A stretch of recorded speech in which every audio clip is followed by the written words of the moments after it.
Ghosting is one of the most painful experiences in modern relationships. It's a form of rejection that doesn't just sting, it lingers. In fact, studies show that ghosting can lead to emotional trauma that lasts up to 6 months or longer. Shockingly, research from the University of California found that over 50% of people have been ghosted at least once.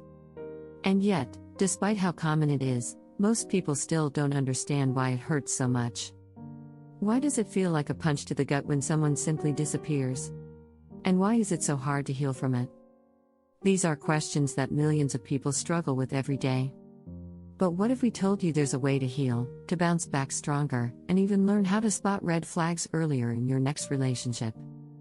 In this video, we're going to break down exactly why ghosting hurts so deeply and share practical strategies to help you recover. From the psychological science behind it to actionable steps for self-healing, this is your guide to moving on and reclaiming your happiness. Ready to dive in? Let's get started. Chapter 1: The Silent Heartbreak. Why ghosting stings so deep. Ghosting hits hard because it feels like a sudden, invisible wound. It's not just the lack of messages, it's the emotional confusion it leaves behind. Studies show that emotional pain is processed by the same brain regions that handle physical pain. When someone disappears from your life without explanation, it triggers a sense of abandonment and hurt. This is why ghosting feels more intense than just a bad breakup. In a breakup, there's usually a conversation, a closure, even if painful. But ghosting leaves you in limbo, and that's where the real sting comes from. It's not just about losing a relationship, it's about losing trust in people. Researchers from the University of Denver found that trust is one of the cornerstones of healthy relationships. When someone ghosts you, that trust is shattered, leaving you questioning your self-worth. In fact, the emotional fallout from ghosting can affect your confidence for months, even years. According to relationship expert Dr. Alexandra Solomon, ghosting can damage a person's sense of self, leaving them feeling unseen and invalidated. The feelings of rejection can activate your body's fight or flight response. That makes your brain flood with cortisol, the stress hormone, making it harder to move on.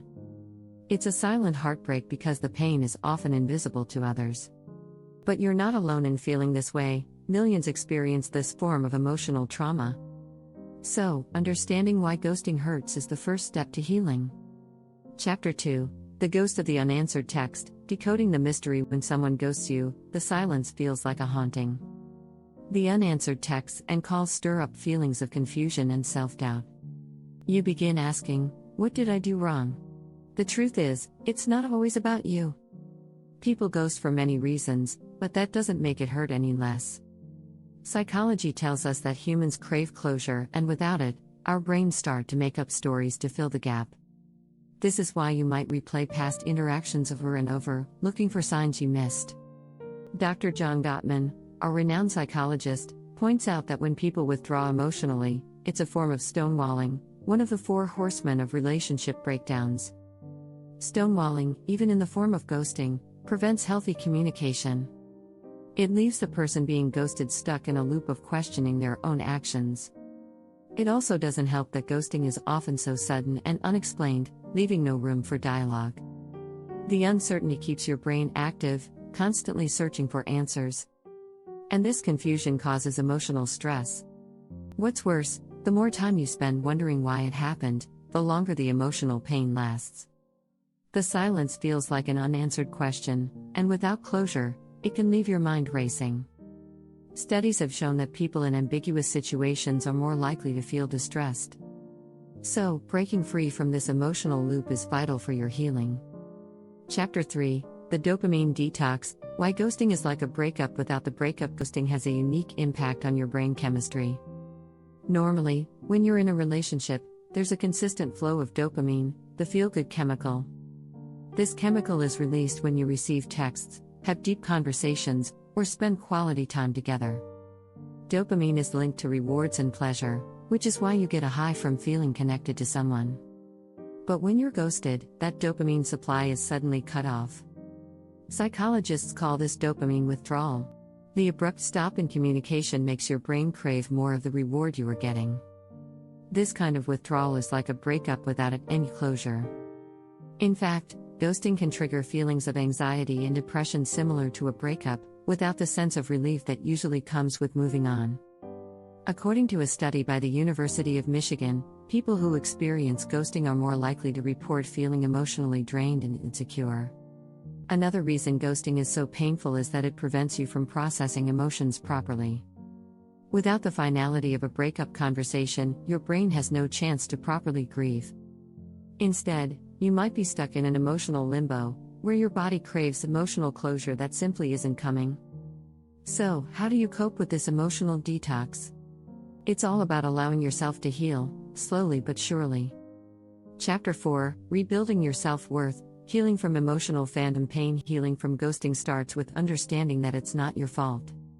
Rebuilding your self-worth is crucial in this process. Dr. Kristen Neff, a self-compassion expert, suggests that practicing self-compassion is key to moving past emotional wounds. You have to remind yourself that you are worthy of love, regardless of how someone else treated you.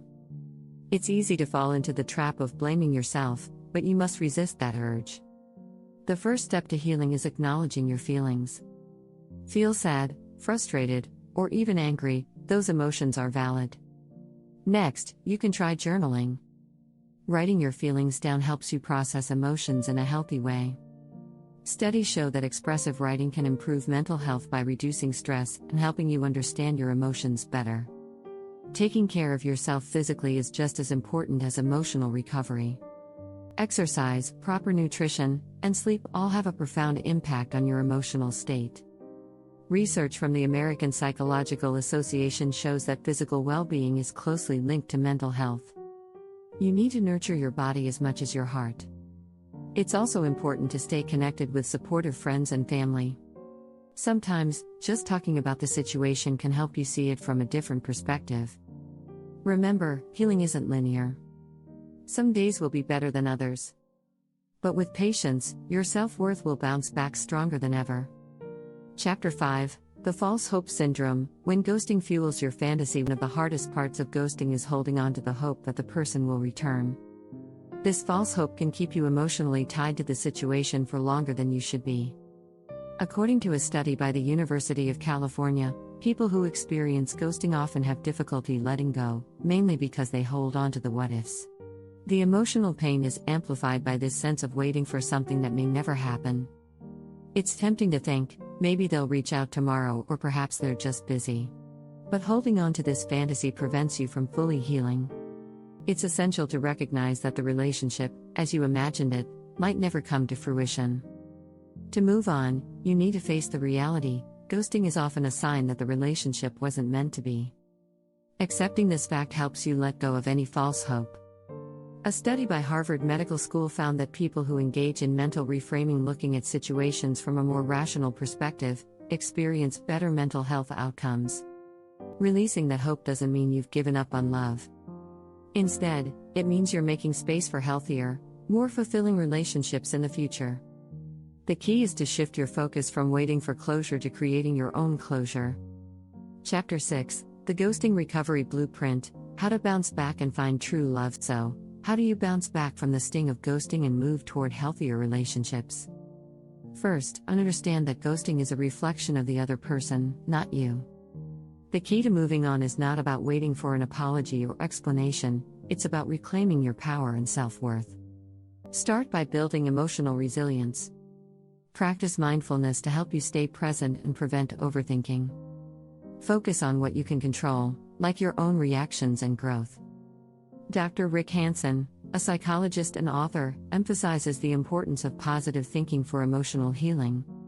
His advice is to train your brain to focus on the positives in life, which will eventually help you heal. Also, use this experience to learn what you want, and don't want, in future relationships. It's essential to identify red flags early. Trust your instincts. Don't ignore behaviors that make you uncomfortable, and be clear about your boundaries. With time, you'll be able to spot potential partners who value and respect you. Finally, remember that true love begins with self-love. Only when you heal and value yourself can you attract the right partner. And the best part? Your next relationship will be healthier because you've learned from the past and grown stronger from it. If you found these insights helpful, don't forget to subscribe for more relationship tips and advice on healing and moving forward in love. Your happiness is just a step away, and we're here to help you find it.